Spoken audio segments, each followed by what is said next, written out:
Howdy y'all, Christi here with Little Salty Homesteader, and today I wanted to talk to you about a way you can preserve your pruned basil leaves.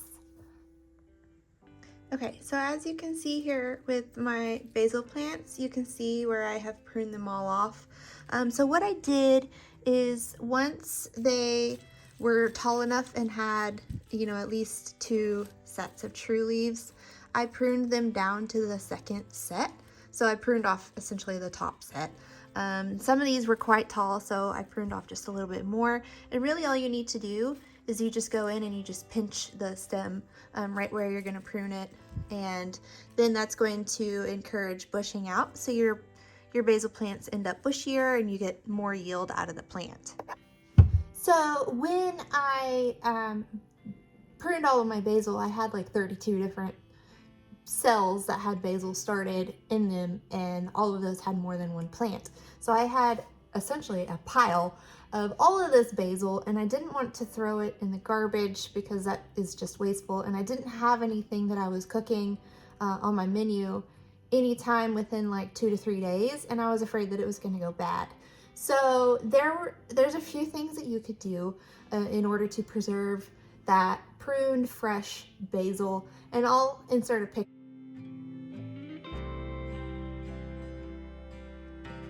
here so you can see the kind of pile of basil that I had. It was really beautiful, really colorful.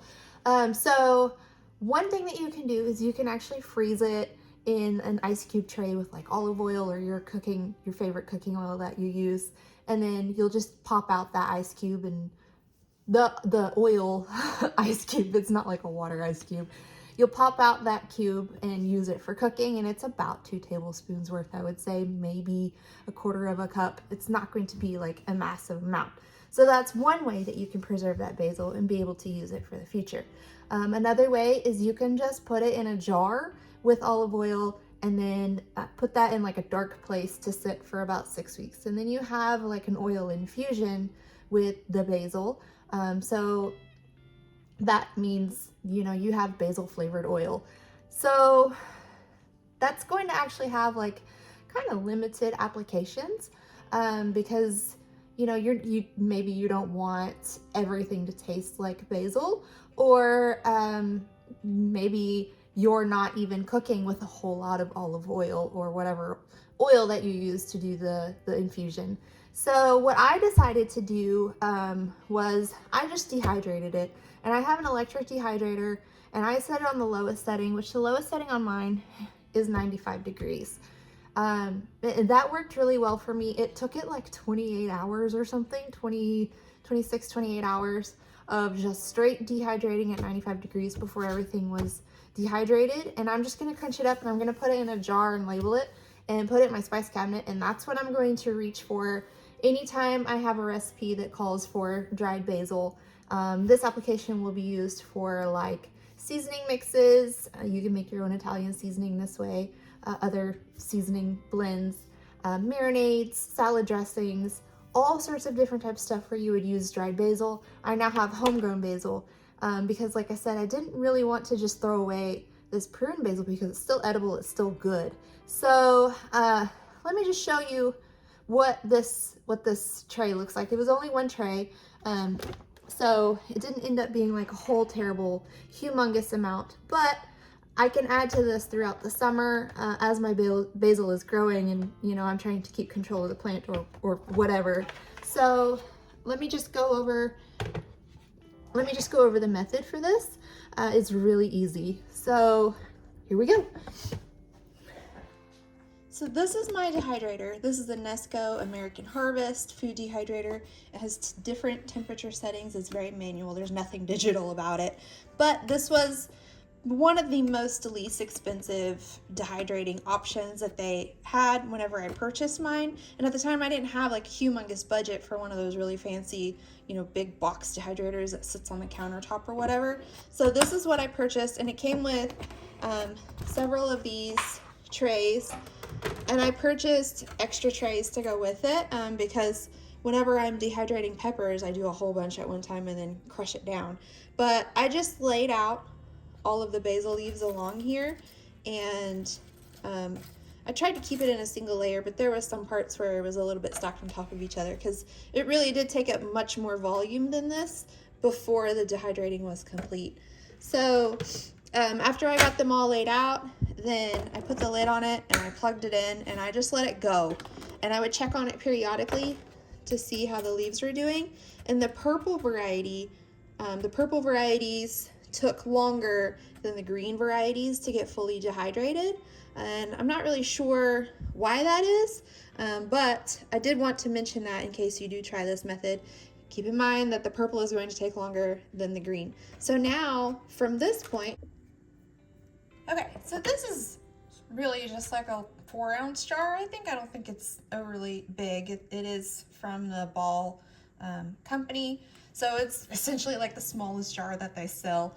So what I'm going to do here is I'm just going to crumble up these leaves into the jar, and then after I get everything all crumbled, I'm going to try not to get the stems because just from a textural thing, that's just personal preference. If you want to include the stems, then by all means, absolutely. It is completely edible. It's not going to hurt you. It's just from a texture standpoint, for me, I'm going to leave them out. So I'm just going to crumble all these leaves in here, and let me grab some of these purple ones so you can just kind of see. And once I get all the leaves crumbled in there, then I'm just gonna pop the lid on it, and then I have a basil label that I'm gonna stick in on here, and then it's just gonna go directly into my spice cabinet. But that is essentially it. So as you can see, preserving the pruned basil leaves is a really easy process. It's a really good way to make sure that you're not wasting anything, because just because you prune it doesn't mean that, you know, it just goes into the compost heap or the garbage or whatever. So that's what I'm gonna do with this basil. I'm gonna get it all crumbled up, and then I'm gonna get it put in the spice cabinet. And I am really excited to use it throughout the summer. When I pruned it on Saturday, so 2 days ago, my husband came out from a different room and he's like, the whole house smells like pizza. And I said, it's this basil, you have to smell it. And I shoved it all in his face. And he said, that smells really, he was like, that smells really good. So I'm really happy to be able to use this that I grew from seed all throughout the summer. I will be using fresh basil as well all throughout the summer for the same things that I mentioned the dry basil for.